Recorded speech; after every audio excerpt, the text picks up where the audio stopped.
하셨으면 좋겠습니다. 자, 취업엔 지금부터 본격적으로 시작을 해볼 텐데요. 저희 국내 최초로 카카오톡 서비스 펼치고 있습니다. 방송 보시면서 궁금하신 점 있으시면요. 저희 아이디 워크TV로 보내주시면 저희가 빠르게 답변해 드리겠습니다. 자, 많은 분들의 참여를 기다리고 있겠습니다. 취업엔 지금부터 힘차게 출발!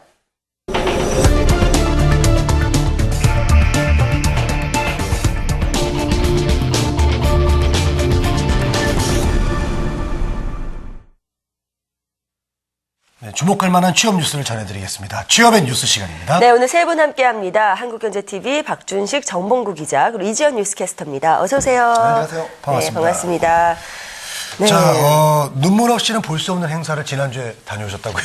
네. 지금도 마찬가지인데요. 어릴 때 생각해보면은 동네에 꼭 노는 형들이 있었습니다. 가끔 누나가 될 때도 있고요. 네. 학교를 안 갑니다. 예, 학교가 싫어가지고 자퇴를 하는 경우도 있고, 어떨 때는 학교가 이들을 자퇴하도록 만드는 경우도 있습니다. 근데 그러다가 좀 일정 부분 지나면은 또 이렇게 정신을 차리고, 내가 왜 이러고 살지? 정신 차리고 뭔가 해야 되겠다라고 생각을 해서 학교를 다시 가려고 하든지 아니면 직장을 찾는 경우가 있습니다. 근데 사실 노는 형들, 노는 누나들이 이 학교를 다시 간다는 게 쉬운 일이 아니거든요. 갈 수 있는 자리도 많지 않고. 근데 이런 학교 밖 청소년들을 위한 학교가 있습니다. 취업사관학교라고 있는데 지난주 금요일 날이었죠. 이 관련된 취업사관학교 행사가 있어가지고 현장을 다녀왔습니다. 네, 자, 그럼 취업사관학교를 취재하신 건가요? 정확하게는 취업사관학교를 갔다 온 건 아니고요. 네. 취업사관학교에 다니는 청소년들을 대상으로 한 수기 공모전을 벌였습니다. 올해로 두 번째로 진행한 행사인데요. 네. 이 수기 공모전을 보면은 정말 사연들이 구구절절합니다. 내가 왜 이렇게까지 인생 바닥까지 왔는지 이제 그런 얘기를 반성을 하면서 다시 정신을 차리고 이렇게 취업사관학교에서 열심히 이렇게 기술을 배우고 있다. 이제 그런 얘기를 중심으로 해서 여러 가지 사연들을 응모를 받아서 이 중에서 좀 괜찮고 잘 쓴 이 청소년을 대상으로 시상식을 벌였습니다. 이 현장에서 학생 몇몇의 인터뷰를 진행을 했는데요. 그 서두에 말씀드렸지만은 사실 정규 과정을 제대로 다니지 못하다 보니까 인터뷰 내용이 상당히 어설프고 또 인터뷰하는 자세가 이렇게 평소 다른 분들보다는 좋지는 않지만은 그래도 정말 열과 성을 다해서 나름 최선을 다해서 인터뷰를 했었으니까요. 이쁘게 한번 인터뷰 내용을 같이 들어보도록 하겠습니다. 네. 용접의 최고가 되고 싶습니다. 용접 분야에 있는 최고가 되고 싶습니다. 공부는 그런 건 아직 생각 안 해봤어요. 저는 그냥 자격증 따고 이제 취업 나가서 돈 많이 벌고 싶습니다. 메이크업이랑 네일아트랑 피부 미용이랑 그리고 경락 마사지. 일단은 경력 좀 쌓아두다가 나중에 어른 돼서 가게 하나 만들려고요. 네. 예, 지금 인터뷰 이 마지막에 한 여학생 한수윤 학생 같은 경우에는요, 지금 춘천 YMCA에서 학교를 다니고 있고, 얼마 전에 끝난 국제 임의용 네일아트 대회에서 좋은 성적을 거뒀습니다. 한수윤 학생을 포함해서 춘천 YMCA 사관학교 출신들이 금상, 은상, 장려상을 휩쓰는 쾌거를 거두기도 했다고 합니다. 네. 근데 이 취업사관학교라는 것이 어떻게 입학을 해야 되는 거죠? 예, 일단 간략하게 이제 취업사관학교 소개를 하면은요, 1년제 기술교육 과정입니다. 정규 학교는 아니라는 점을 좀 당부를 드리고요. 전국에 걸쳐 4곳에 있습니다. 돈버스코 직업전문학교가 있고요. 김해 YMCA 같은 경우에는 바리스타 전문 과정을 진행을 하고 있습니다. 그리고 광영왕권에서는 이 용접 과정을 하고 있고, 좀 전에 봤던 여학생 같은 경우에는 춘천 YMCA에서 교육 과정을 벌이고 있습니다. 일단 과연 어떤 학교이고 어떻게 운영되는지 이 학교를 총괄하고 있는 한국산업인력공단의 서경식 국장으로부터 직접 설명을 들어보도록 하겠습니다. 네, 취업사관학교 사업은 학교 밖 청소년을 대상으로 직업훈련과 인성교육을 융합해서 이 학생들이 훈련 수료 후에 건전한 사회인으로 성장 발전할 수 있도록 도와주는 프로그램입니다. 취업이 가능한 그런 훈련 직종으로 저희들이 이제 훈련 직종을 만들고 프로그램을 설계를 하고 또 그 지자체 등 유관기관을 통해서 학생들이 취업을 잘 할 수 있도록 도와주는 역할들을 하고 있습니다. 네, 그러면 현재 학교 밖 학생들, 청소년들이라면 누구나 입학이 가능한 건가요? 본인들이 문을 두드리면은요, 언제든지 열려 있다고 합니다. 아까 다시 설명드리면 1년 동안 전액 무료고요. 기술 생활을 하게 됩니다. 그리고 한 달에 30만 원의 이 교육 장려금도 지원이 됩니다. 물론 이들 학생들 보면은 사실 어른들 입장에서 봤을 때는 참 보기 싫은 청소년들입니다. 동네에서 놀고요. 그 품행도 어떻게 보면은 방정하지 못하고 상당히 좀 문제아로 지적되고 있는 학생들입니다. 근데 이 학생들이 정신을 차리고 이 취업사관학교에 들어오기까지 얼마나 많이 스스로 다짐을 하고 또 다짐을 하겠습니까? 예, 아주 작은 사회의 일원이지만은 우리 사회의 일원임에는 틀림없으니까 이들 학생들 좀 따뜻하게 바라보면 좋겠고요. 이들에 대한 교육할 수 있는 기관들이 점점 많아졌으면 좋겠습니다. 네, 네, 알겠습니다. 네, 좋은 소식 잘 들었고요. 자, 다음 소식 정봉호 기자 준비했죠? 네, 올해 그 공기업부터 이제 민간 기업까지 고졸 채용에 적극적으로 이제 나서고 있는 상황인데요. 대졸 사원과 고졸 사원의 임금 격차가 여전한 것으로 조사가 됐습니다. 한국경영자총협회가 100인 이상 사업장에 직원을 두고 있는 전국 542개 기업을 대상으로 임금 조정 실태를 조사를 했는데요. 대졸 신입 사원의 평균 임금은 평균 월급이 255만 원으로 조사됐고요. 고졸 사무직 초임보다 70만 원 정도 많은 것으로 조사가 됐습니다. 그래요. 임금 격차가 70만 원이면 적지 않은 것 같은데요? 네, 그렇습니다. 기업 규모별로 좀 살펴봤습니다. 직원 수 1000명 이상인 대기업이 평균 287만 1,000원으로 가장 높았습니다. 또 중소기업의 경우에는요, 223만 5천 원으로 나타났고요. 중견기업은 246만 2천 원, 또 500명에서 1,000명 미만의 규모의 업체는요, 246만 5천 원 등으로 조사가 됐습니다. 조사 결과 살펴보니까요, 역시 기업 규모가 클수록 임금도 그만큼 높다라고 볼 수 있겠고요. 또 다음은 사무 규모별로 좀 살펴보자면요.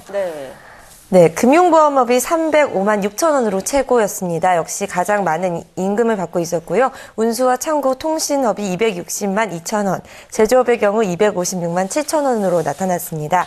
또 소매업 경우에는 253만 8천 원이었고요. 건설업이 가장 낮았습니다. 246만 5천 원 등으로 나타났습니다.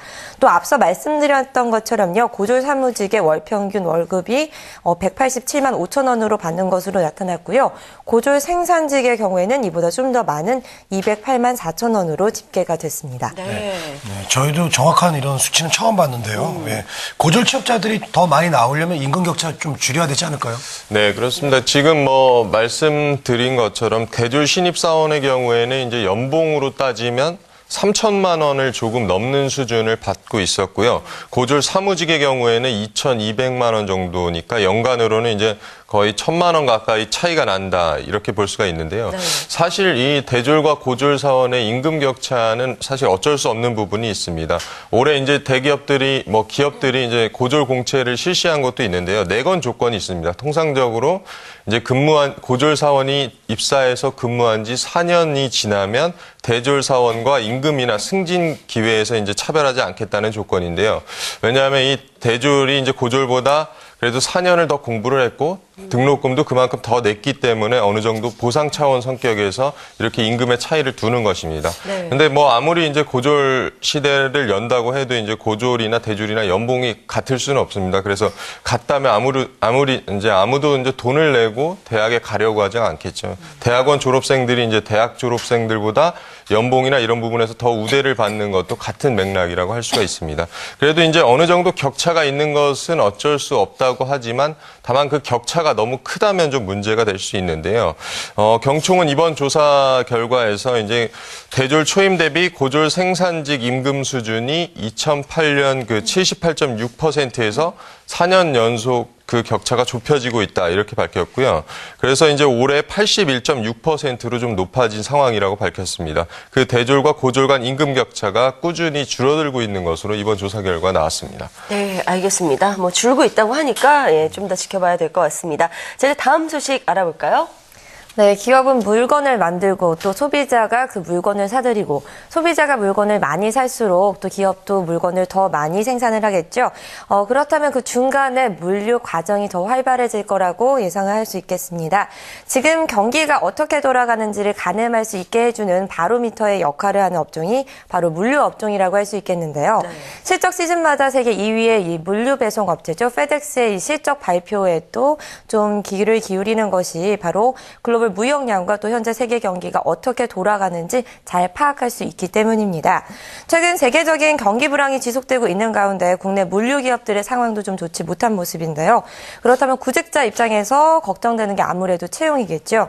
국내 이 물류 기업들의 내년의 채용 계획에 대해서 오늘 조사 결과 가지고 나왔습니다. 그래요. 이 물류 기업들의 실적이 좋다면은 뭐 그게 경기 호황을 나타내는 거고 또 우리가 채용에서도 좀 기대를 해볼 텐데 지금 상황이 그렇지는 않은 상황이죠. 네, 맞습니다. 오늘 소식은 구직자들께 좀 달갑지 않은 소식일 것 같습니다. 국내 물류 기업들의 70%가량이요. 내년 채용 계획을 아직 정하지 못했거나 계획이 없다라고 밝혔다라는 조사 결과 나왔습니다. 내년 세계 경기 전망이 밝지 못한 상황에서 이 글로벌 경기에 가장 민감하게 반응하는 이 물류 기업들의 채용 계획을 선뜻 정하지 못하고 있는 것으로 풀이가 되고 있는데요. 대한상공회에서는 최근 300개 물류 기업을 대상으로 2013년 내년에 물류 기업 채용 계획을 조사를 했는데요. 그 결과 내년 신규 인력을 채용할 것이라고 밝힌 기업은 30.8%에 불과했습니다. 말씀드렸지만 나머지 70%에 가까운 기업들은 채용 계획을 아직 정하지 못했거나 채용을 하지 않을 것이다라고 밝혔습니다. 네, 알겠습니다. 물류 업종도 이제 취업 문턱이 높은 건 마찬가지인 것 같은데요. 또 이 수치로 들으니까 정말 이게 심각한 것 같습니다. 어때요? 네, 그나마 신규 채용 계획이 있는 기업들의 분야별 채용 수요를 좀 살펴봤습니다. 현장 분야가 가장 많았습니다. 30% 가까운 응답률을 보였고요. 이어서 기획 분야와 국제 물류 분야, 영업 분야, 정보 분야 등의 순으로 조사가 됐습니다. 또 채용 계획이 없는 기업들의 경우에는요, 그 2위로 역시 경제회복의 불확실성을 가장 많이 꼽았습니다. 또 결혼이 없어서라는 의견도 있었고요. 물류 산업 경기 둔화라는 답변도 있었습니다. 또 인력 채용 시에 어려움을 겪은 적이 있는지라는 질문을 던졌는데요. 응답 기업의 40%가 있다라고 대답을 했고요. 또 경기 불황도 불황이지만 어려움에 대한 가장 큰 이유로 물류 관련 전문성과 또 자질을 갖춘 인력이 좀 모자란다라는 의견이 가장 많았습니다. 그 부분을 좀 지적을 해줬는데요.